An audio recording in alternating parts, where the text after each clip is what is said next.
Everybody, and welcome back to English with Yama. That's me, Yama. All right, today we're looking at an article written by Matt Monaghan, or maybe Monaghan. I really have no idea how to pronounce your last name. Pardon me. It's spelled M-O-N-A-G-A-N. Matt Monaghan. Monaghan? It's entitled A Multi-Year Deal for a 47-year-old, and it's for MLB.com. The subtitle is We'll Never See Anyone Like Julio Franco Again. It's full of mistakes, so I'm going to get right into it.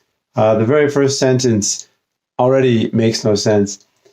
These days, it would be unheard of, a position player in their late 40s, signing a multi-year contract?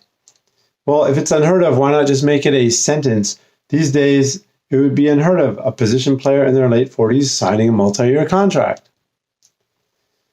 All right, anyway, the key issue that I have with this, well, actually, there's another one. What does shaking your head mean? Does shaking your head mean this or this? I think this is nodding your head, and this is shaking your head. I'm not really sure. So in this sentence, it says, once asked by pitcher Collin McHugh if he goes to the gym every day, Franco responded, shaking his head. Shaking? Do you eat every day? So usually people eat every day.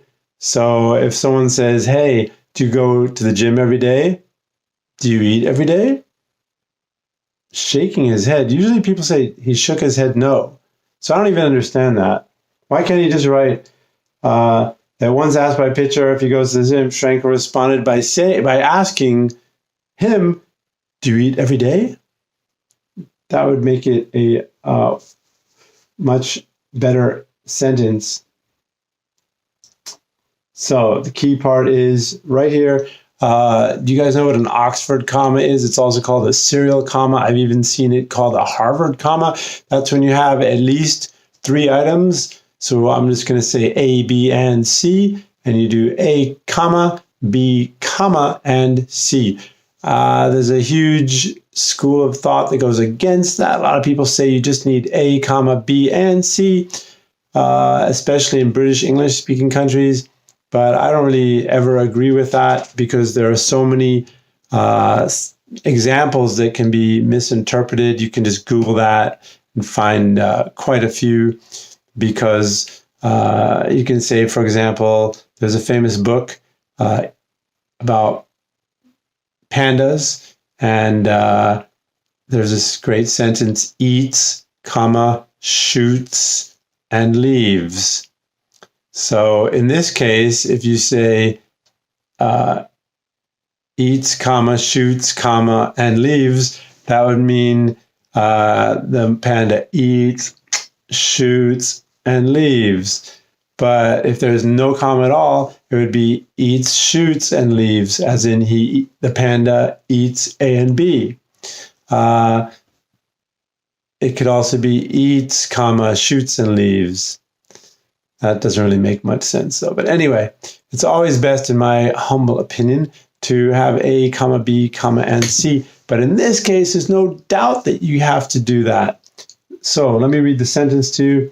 He's the oldest player to pinch run, comma, hit a grand slam, no comma, and holds pretty much every other oldest to record you can think of. Well, that is a really poorly written sentence. If you break it down into A, B, and C, you'll see it should be he's the oldest to pinch run, to hit a grand slam, and to holds pretty much every other. So you can see that's wrong. For example, if the sentence read, he's the oldest to pinch run, hit a grand slam, and strike out 3 times in a game, that would make sense because it's 2A, 2B, 2C. But the way this is written, it must be rewritten to he's the oldest, because there are only actually 2 actions. He's the oldest to pinch run and hit a grand slam. The only problem with that is it sounds a little bit like perhaps in the same game he pinch ran and hit a grand slam. So to get rid of all misunderstandings, you can write, he's the oldest to pinch run the oldest to hit a Grand Slam. Excuse me, he's the oldest to pinch run and the oldest to hit a Grand Slam. Or he's the oldest player ever to pinch run and hit a Grand Slam. And he holds pretty much every other, I would say not oldest to, but oldest to do record you can think of.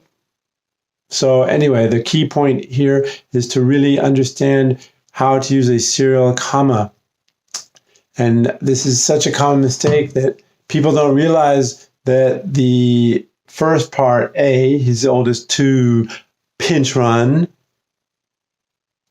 comma, hit a Grand Slam, comma, and holds, just doesn't work. So think of it as to A, B, and C. To eat, to sleep, to run, to eat, to shoot, to leave. Whatever it is, you have to have each part of those, each part of the sentence connecting with the to.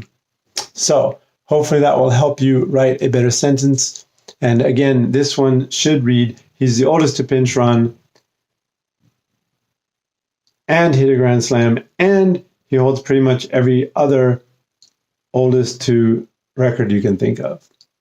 So that's your lesson for today. I'll see you tomorrow with another one. English with Yama. Don't forget to subscribe and hit like.